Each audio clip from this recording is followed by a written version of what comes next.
Hello dears, Assalamu alaikum, Namaskaram. It's me Raihana Jaffer. Welcome back to my channel. അപ്പോൾ ഇന്നത്തെ നമ്മുടെ recipe എന്ന് പറയുന്നത് ബീട്രൂട്ട് വെച്ചിട്ട് ഉണ്ടാക്കാൻ പറ്റുന്ന നല്ലൊരു രുചികരമായിട്ടുള്ള ഒരു മെഴുക്കുപുരട്ടിയുടെ റെസിപ്പിയാണ് കേട്ടോ. അപ്പോൾ ഉച്ചക്കൊക്കെ ചോറിനൊക്കെ നമുക്ക് പെട്ടെന്ന് പോയിട്ട് ഉണ്ടാക്കാൻ പറ്റുന്ന നല്ല രുചികരമായിട്ടുള്ള ഒരു അടിപൊളി ഒരു മെഴുക്കുപുരട്ടിയാണ്. അപ്പോൾ ബീട്രൂട്ട് ഉണ്ടാകുമ്പോൾ എല്ലാവരും ഇതുപോലെ ഒന്ന് ട്രൈ ചെയ്ത് നോക്കേണ്ടി. അപ്പോൾ ഞാനിതാ ബീട്രൂട്ട് ഇവിടെ കഴുകി വൃത്തിയാക്കി തൊലിയൊക്കെ കളഞ്ഞെടുത്തിട്ടുണ്ട്. ഇനി ഇതുപോലെ നമ്മൾ കനം കുറച്ച് ഇതുപോലെ ഒന്ന് അരിഞ്ഞെടുക്കുക. അപ്പോൾ ഇതിനെ അരിഞ്ഞെടുക്കുന്ന രീതി ഒരു വ്യത്യസ്തമായിട്ടുള്ള രീതിയിലാണ് നമ്മൾ അരിഞ്ഞെടുക്കുന്നത്. അപ്പോൾ അത് എങ്ങനെയാണെന്നുള്ളത് ഞാൻ കാണിച്ചു തരാം. ഇതുപോലെ നമ്മൾ കനം കുറച്ചിട്ട് ഇതുപോലെ അരിഞ്ഞെടുക്കാം. നമ്മളിത് നീളത്തിൽ മാത്രമാണ് കട്ട് ചെയ്തെടുക്കുന്നത്, പിന്നെ കട്ട് ചെയ്യുന്നൊന്നുമില്ല. അങ്ങനെയാണ് നമ്മൾ മെഴുക്കുപുരട്ടി ഉണ്ടാക്കിയെടുക്കുന്നത്. അപ്പോൾ ഇതുപോലെ ഞാൻ കട്ട് ചെയ്തെടുത്തിട്ടുണ്ട്. ഇനി നമ്മൾ ഇതുപോലെ വെച്ചതിന് ശേഷം നമ്മൾ അരിഞ്ഞെടുക്കുകയാണ് ചെയ്യുന്നത്. ഇങ്ങനെ ഓരോന്നായിട്ട് വെച്ചിട്ട് നമ്മളിങ്ങനെ നീളത്തിൽ കനം കുറച്ച് നീളത്തിൽ അരിഞ്ഞെടുക്കുകയാണ് കേട്ടോ. ഇതേപോലെ കണ്ടോ, ഇതേപോലെ നീളത്തിൽ നമ്മൾ കനം കുറച്ചിട്ട് ഇത് മുഴുവനായിട്ട് നമ്മൾ അരിഞ്ഞെടുക്കുക. പിന്നെ നമ്മൾ കട്ട് ചെയ്യുന്നൊന്നുമില്ല കേട്ടോ. ഇതേപോലെ തന്നെയാണ് നമ്മൾ മെഴുക്കുപുരട്ടി ഉണ്ടാക്കിയെടുക്കുന്നത്. അപ്പോൾ നല്ല ടേസ്റ്റാണ് കേട്ടോ. ഇതുപോലെ ഒന്ന് ഉണ്ടാക്കി നോക്കേണ്ടി, ചോറിന് കൂടെ കഴിക്കാൻ നല്ല ടേസ്റ്റാണ്.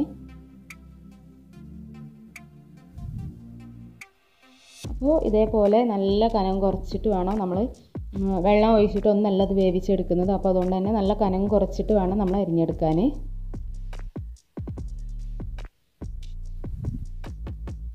അപ്പോൾ കണ്ടോ, ഞാൻ ഇതുപോലെ അത് അരിഞ്ഞെടുത്തിട്ടുണ്ട്. നല്ല തിന്നായിട്ട് തന്നെ അരിഞ്ഞെടുക്കണം കേട്ടോ. കണ്ടോ, ഇതേപോലെ കനം കുറച്ചിട്ട് വേണം നമ്മൾ അരിഞ്ഞെടുക്കാൻ. ഇനി ഞാൻ ഇത് മുഴുവനായിട്ട് ഇതുപോലെ ഒന്ന് അരിഞ്ഞെടുക്കട്ടെ കേട്ടോ.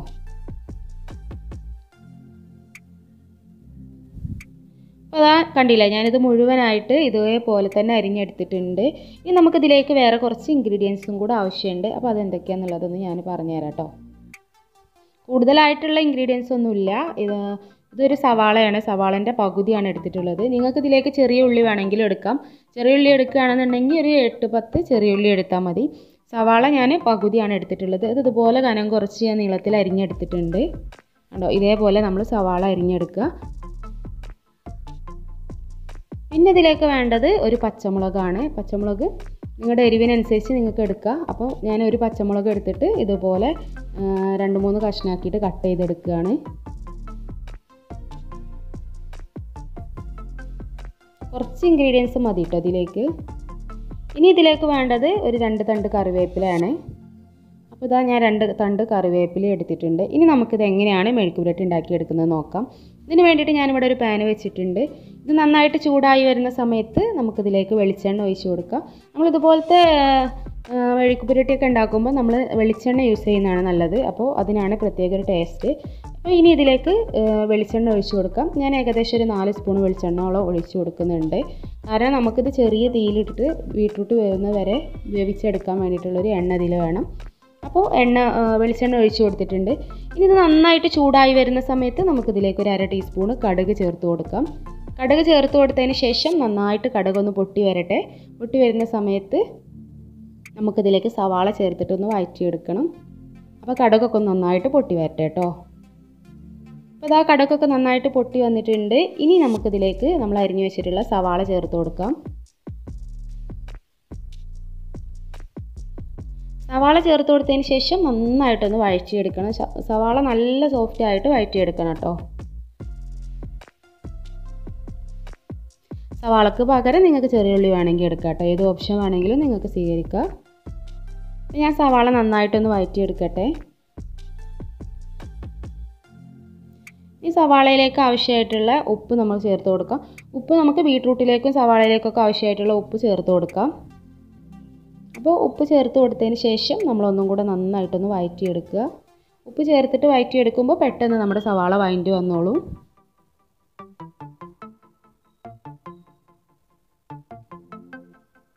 അപ്പോൾ സവാള നമ്മൾ നല്ല പോലെ ഒന്ന് വഴറ്റിയെടുക്കുകയാണ്. നമുക്കിതുപോലെ തന്നെ പൊട്ടാറ്റോ ഇതുപോലെ മെഴുക്കുപുരട്ടി ഉണ്ടാക്കാൻ എടുക്കാൻ പറ്റും കേട്ടോ. അപ്പോൾ അതിൻ്റെ റെസിപ്പി ഞാൻ പിന്നെ ഒരിക്കൽ ചെയ്യാം.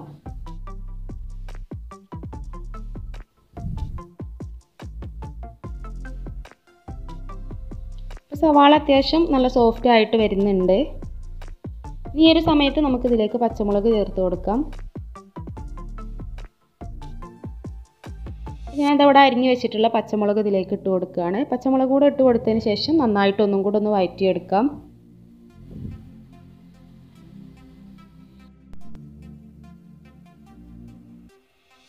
സവാള അത്യാവശ്യം വഴഞ്ഞ് വന്നിട്ടുണ്ട്. ഇനി നമുക്കിതിലേക്ക് കറിവേപ്പില ചേർത്ത് കൊടുക്കാം. കുറച്ച് കറിവേപ്പിലയും കൂടി ചേർത്തിട്ട് നന്നായിട്ട് ഒന്നും കൂടെ ഒന്ന് ഇളക്കിയെടുക്കാം.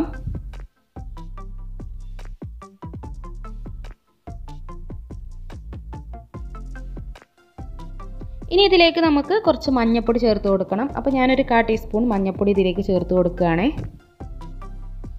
മഞ്ഞൾപ്പൊടി ചേർത്ത് കൊടുത്തിട്ട് നന്നായിട്ട് അതിൻ്റെ ഒരു പച്ച സ്മെല്ലൊക്കെ ഒന്ന് പോകുന്നത് വരെ നല്ല പോലെ ഒന്ന് മുരിയിച്ചെടുക്കണം. അപ്പോൾ ഇതിൽ അത്യാവശ്യം എണ്ണ ഉള്ളതുകൊണ്ട് തന്നെ പെട്ടെന്ന് മഞ്ഞൾപ്പൊടിയൊക്കെ നന്നായിട്ട് അതിൻ്റെ ഒരു പച്ചച്ചുവയൊക്കെ ഒന്ന് പോയി വന്നോളൂ.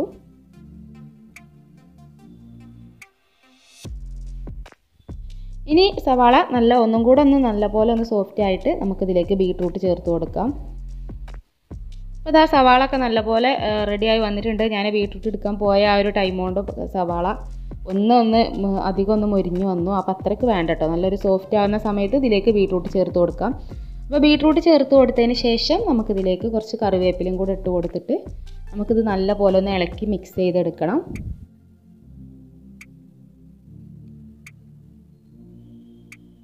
പിന്നെ ഇതിലേക്ക് നമ്മൾ വെള്ളമൊന്നും ചേർത്ത് കൊടുക്കുന്നില്ല. നല്ലപോലെ ഒന്ന് മിക്സ് ചെയ്തെടുക്കുക.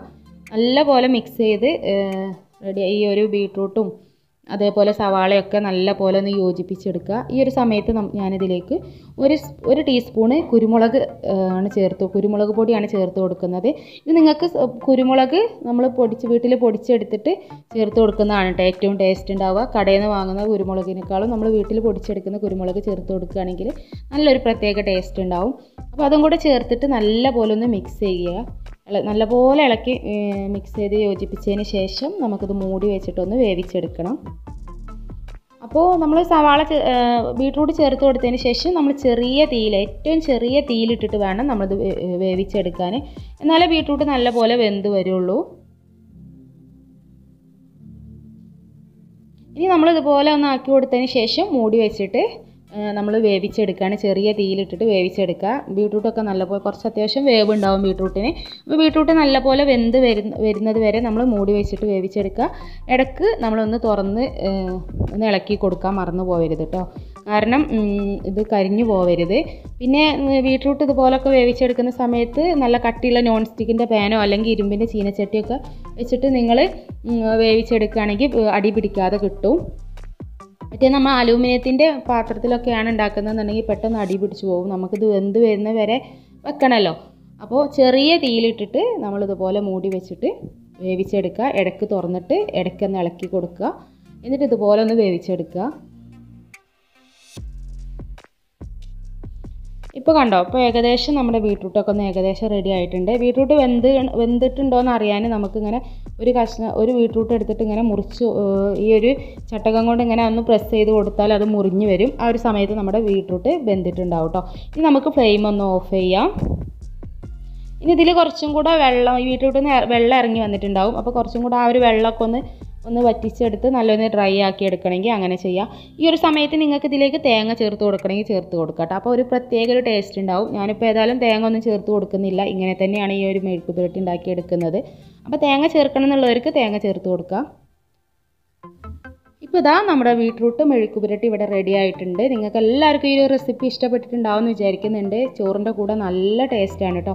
അപ്പോൾ എല്ലാവരും ഒന്ന് ട്രൈ ചെയ്ത് നോക്കുക. ട്രൈ ചെയ്ത് നോക്കുന്ന സമയത്ത് നിങ്ങളുടെ ഫീഡ്ബാക്ക് മറക്കാതെ കമൻറ്റ് ബോക്സിൽ എഴുതി അറിയിക്കുക. പിന്നെ നമ്മളെ ചാനലിൽ സബ്സ്ക്രൈബ് ചെയ്യാതെ ആരെങ്കിലും വീഡിയോ കാണുന്നവരുണ്ടെങ്കിൽ പ്ലീസ് ദയവായിട്ട് നമ്മുടെ ചാനൽ ഒന്ന് സബ്സ്ക്രൈബ് ചെയ്യുക കേട്ടോ.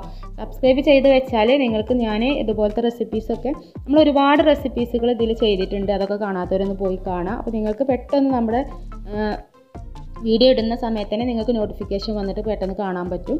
അപ്പോൾ എല്ലാവരും സബ്സ്ക്രൈബ് ചെയ്യാത്തവരൊക്കെ ഒന്ന് സബ്സ്ക്രൈബ് ചെയ്യുക. അപ്പോൾ okay, tata, bye, take care, അസ്സലാമു അലൈക്കും.